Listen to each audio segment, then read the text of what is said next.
just coming into the last 10 miles of another 200-mile drive.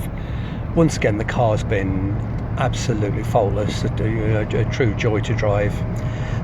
It's occurred to me that obviously the problems we had in the first few weeks of ownership with the alternator belts keep shredding. I'm absolutely convinced. Well, I do know these jokers, the Euro car parts that kept constantly supplying the wrong size, the wrong shape belts. Everything I went for, they were completely wrong. And they were just aggressive, every time they made a mistake, it was me doing the legwork, running about. And they were, the guy that I dealt with was just an aggressive, nasty so-and-so. But, these were not my mistakes. And it turns out the belts are completely wrong. And in sheer desperation, I just went somewhere else. And immediately, they supplied me with exactly the right part. It was completely the right size, the right shape. They just went straight on the car.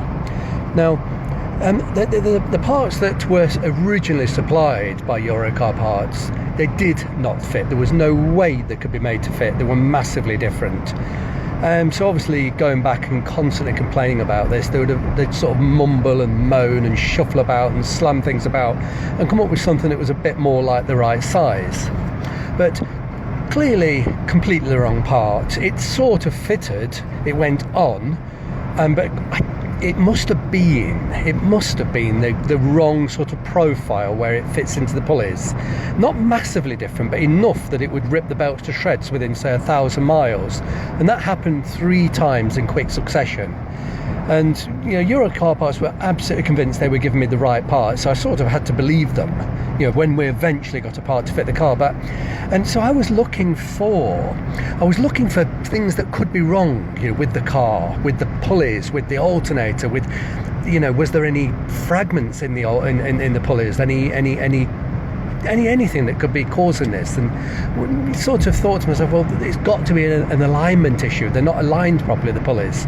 So I spent a lot of time trying to measure the alignment, and I really could find nothing wrong. I could find nothing wrong with the bearings, and I don't know, this belt that's been on here that I bought somewhere else, they just went straight on, that I had absolutely no hassle with whatsoever. I've probably done 4,000 or 5,000 miles with that belt. At any moment I expected it to break, just like the others, but I now know it's not going to break. I have a spare in the boot because I just wasn't confident enough that it wouldn't break. I'd become convinced that the problems with the car, that not with the suppliers, because supplying a part that just simply didn't fit. It went on, like I say, I suppose it was a bit like an ill-fitting shoe. You can force an ill-fitting shoe on, and sort of looking at it from the outside, it can look okay, but it can be jolly uncomfortable to wear, and if you walk very far, it will do a lot of damage to your feet and your skin, give you blisters and so on. And that was very much the situation here. It looked, when it was on, it looked as if it was okay, but there was probably just a tiny difference in the angle of the because the pulleys are chamfered, they're not square, they sort of taper in slightly. And I think the belt probably just had a fraction less of an angle. Maybe towards the bottom it was maybe 0.5 of a millimetre too wide. Therefore the teeth were being ripped out. I don't know. I'm just sort of surmising, but something definitely went wrong with these belts, and they were wrong.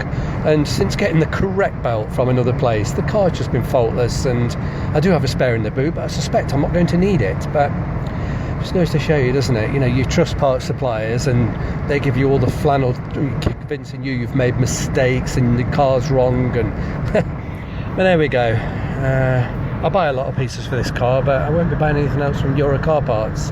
The way they dealt with the problem was truly a nightmare. And obviously when I started to complain afterwards, I might as well have complained to the neighbour's dog. It was just sort of shrugged off. But there we go. I found a new supplier now anyway, and we'll stay with that. But yeah, I'm coming up close to the city centre now, so I'm going to get off the camera and I'll be home in 5 minutes. Once again, the car's just been faultless.